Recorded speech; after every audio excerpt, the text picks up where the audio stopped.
God bless DMX, God bless who we pray for next. God bless those stressed, God bless those in pain. God bless those scarred, God bless those mentally behind bars. God bless DMX, God bless who we pray for next. God bless those stressed, God bless those in pain. God bless those scarred, God bless those mentally behind bars. As you get older, the world's colder.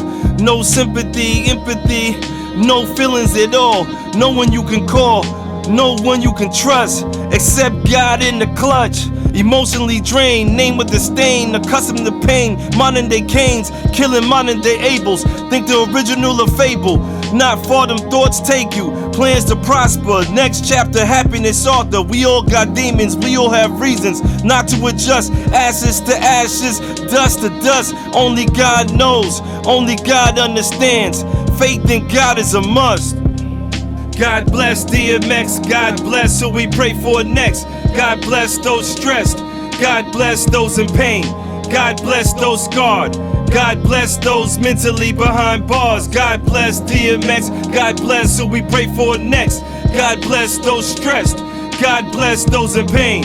God bless those scarred, God bless those mentally behind bars. Root cause analysis, sin cause paralysis. You're left helpless, used to be lit, now you ain't. Careful the picture you paint. Stop portraying being a saint, no better than the next. Pray more, say less. We all need healing, consider others' feelings. Show genuine love, who wouldn't want to be thought of, appreciated instead of hated. Let your man shine, this shouldn't be debated. God bless DMX, God bless who we pray for next. God bless those stressed, God bless those in pain. God bless those scarred, God bless those mentally behind bars. God bless DMX, God bless who we pray for next. God bless those stressed, God bless those in pain. God bless those scarred, God bless those mentally behind bars.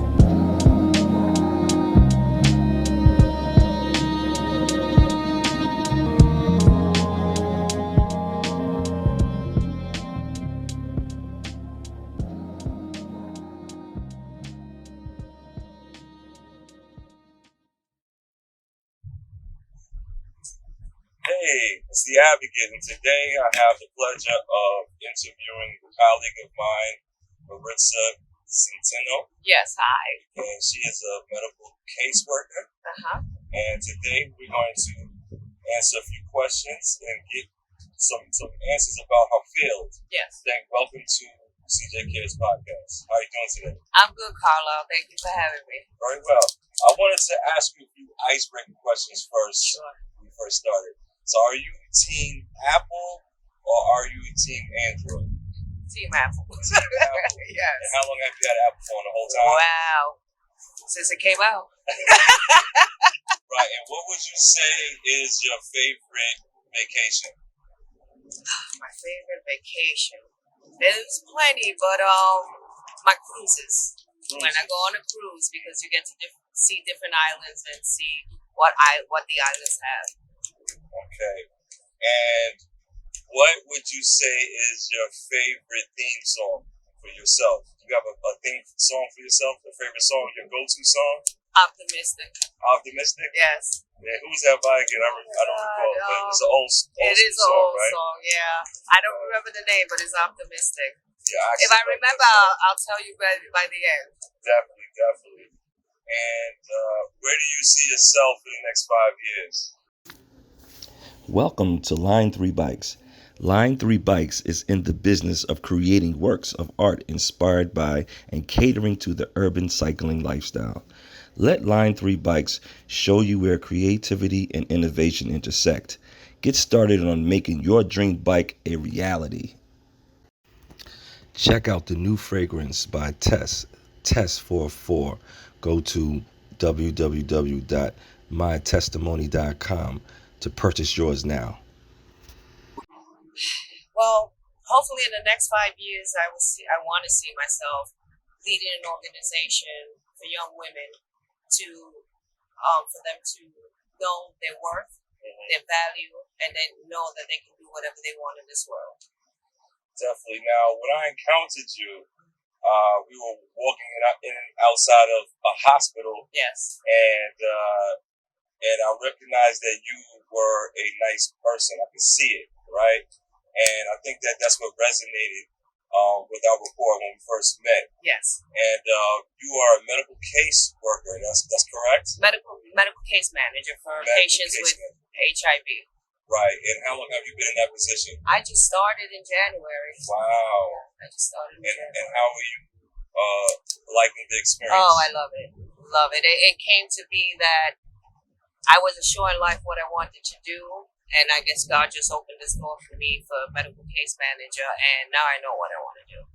So in a nutshell, what do your duties include? What I do is, once we get the referral of the patient, I have to get information on them and see what other things, other help they need, referrals, if they need transportation, if they need housing.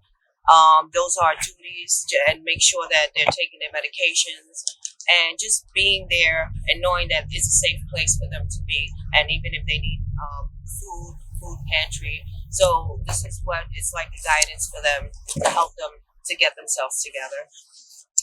And are all the people you see hospital patients, or how do they get to you? They come through referrals. It all depends. They can coming from another country, and they learn about our program from someone that is in our program, and then, or if not, they come through referrals through other agencies like Planned Parenthood or their primary care doctor, all depending when they find out their status. Are your services primarily requested by the family members, or is it by the physicians or treating physicians? Treating physicians, and like I said, other referrals, Planned Parenthood. So there's many different ways they get referred to us. Okay. Now, when you are speaking with your clients, what are some of the trends that you're recognizing with your clientele? The trends, if you're asking about trends, they're afraid. And some of them will not be open because you gotta win that trust with them. So the trends with them is, just trying to let them know you're here to help them, not to hurt them, and that they're safe in our facility. And in what ways have you demonstrated cultural sensitivity? I know that people come to see you from all different walks of life, different backgrounds. What is normally your approach dealing with people from different backgrounds? Well, like this one like background is undocumented. You have to be sensitive to their culture because not a lot is accepted as of having HIV or being, you can be gay or you can be heterosexual, but it's, to them, they have nobody to talk to. So, and let them know that this is happening to them. So, that's a cultural sensitivity. I have to be sensitive to speaking to them and making sure I don't say the wrong things and they won't open up to me. Right. Now, I know that you're in this field. Can you talk about how you got into the field? What were some of the things that you were in the valley of decision about before you became a medical case manager? Okay, so I was working before in another agency, home care agency, but doing basically the business operations of it, finance. And I was going to school for human services. Still did not know what I knew I wanted to help people, but did not know exactly what I wanted to do because human services is so broad. You could do so many things with human services. And then one day I was so frustrated in my job because I was stressed out. So one of my coworkers called me and said, "There's a position for you in NUMC. Send me your resume." And I sent her my resume and I went into the interview, and when I sat there, it felt right. And they told me what I needed to do, and that's how I got the job. And once I started doing it, I knew this is what I wanted to do. That's awesome. And now you've been in the field for a while, and what are some of your challenges on the job? Challenges, I guess challenges is sometimes trying to get certain help for the patients, not trying to get, because I do get the help through other agencies, but there's a lot of things you have to do and referrals, and you have to follow up, and you have to make sure you don't get dropped between, and don't get the help for the patient. So those are some of the challenges. And when you're faced with, have you been faced with a difficult scenario regarding one of your clients that you found yourself, interwoven with? Well, there's two, not difficult. One was more difficult than the other. One, I got it accomplished, but the other one I'm still working on. One was a patient, gets dialysis, and they get a certain shake for their diet because they need a kidney transplant. So they take these protein shakes. So he said that, he couldn't afford it because it was expensive. And I called the insurance. They told me they'd take it. I called the pharmacy. I went back and forth until we were able to get him now his shakes without him paying out of pocket. So the insurance will cover it. The other case is housing. I'm trying to get housing for this person, and it seems it's kind of hard going through DOH. So I just got to keep on top of them and make sure that I can get this housing for this person before they get kicked out of where they're going to be. So throughout the process of, an individual come through maybe a referral to get services, right? And what is the next step of the process? Right? What does the completion of a case look like? So once we do all the intake, we get the information. We need their proof of status. We make sure that they do their blood work, their labs, see where their levels are. Make sure they get their medication. Make sure they get the insurance. Make sure if they need food or if they need housing or they need transportation, all that is set in place. So we set all that in place. And then after that, it's completed because now they have their insurance, they have their medication. We know how their lab work, depending what it is. If they need different services from different physicians, we'll get that out. And once that is complete, then we'll just set up the next appointment and they'll have everything done. So it's just making sure they have the insurance, medications, and if they need to see other doctors, we make those referrals to the doctor. What would you tell a young person who is looking to get into a healthcare field, right? About your field and how rewarding it is, what to look out for, how to involve themselves in that field. Okay. As my coming in medical case manager, it's really, to me, it's fulfilling and rewarding because you have people who, again, are alone, don't have anybody to turn to, and you're there listening to them without any judgment, and you're there to listen to them and help them. So it's rewarding once you might not be able to help everybody, but just that one will go a long way. Definitely. So you are a manager of people. How do you find your role as a manager to be?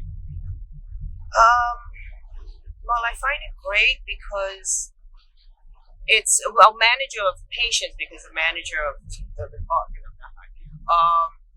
A manager of patient is good because some people need that guidance to be able to live their life. I'm not doing it for them. I'm giving them the tools to move forward in their life. Yeah, I know with COVID, a lot of things are going up. A lot of cases are rising all over the spectrum. Are you finding that individuals with HIV are in need of these services more or about the same? As of now, it's not as bad as it was when we were first hit with the pandemic because now a lot of services were not being given. Since we've opened up more, there's a lot more patients coming in now. So they're getting the services that they need. Mental health services, they're able to go to the J building and get their mental health services. So I think it's okay now, not as bad as it was when we first started. And I know that you work a lot, so you have to take some time off to replenish. What are some things that you do to take care of yourself after a grueling work week? So what I do before I even start in the morning, I go to the beach. That's my thing. I like to go to the beach and just sit there, meditate, sometimes listen to some worship music and just decompress, because that starts out my day. That's how I start my day. That's my happy place. So when I walk in, I got a smile on my face already. And by the time I leave, I'm not that stressed because like I said, I love my job. But if I am stressed, I do hiking, I do biking. So I try to look for things that I like that's going to make me and fulfill me and fill my cup up. Yeah, that's awesome. And I know that we're, in COVID time. Yes. And it's a mandate that we all have to be vaccinated. What's your views about that? I think that's everybody's personal choice. I am vaccinated, so I don't really get into that because that's a touchy situation with people not getting vaccinated. I know that it is real; it's here, and we've seen it firsthand. But I think that's their choice. So, if there's any individuals out there who have suffering from HIV, what is your message to them about your services? That we're a safe place to come to, and I think that when you come to us, you'll get the services you need. You just need to come in and just be open with us and let us help you. Definitely, that's awesome, Maritza. I just want to say I want to give you your kudos and Thank flowers you. as a healthcare worker that's on the front lines that Thank you. utilizes your skills to help others. I think that those are the type of things that we should champion in our communities. Yes, because it's not an easy job. It's correct? not. It's not. And we need more people like you who have the willingness and the patience to deal with people who could also be difficult at times. Yes, thank you. So I definitely wanted to give you your kudos, your flowers as a healthcare professional. Thank you. To say, job well done so far, and to say that I know that the best is yet to come. Thank you so much. And I want to say I appreciate you that you took the time to pull me aside and ask me to do this, and I appreciate it because you're doing a good thing too. Definitely. And, in the future, we can definitely visit and have you on again. So thank you again for coming on the CJ Cares podcast. Thank you. Thank you, Carlisle.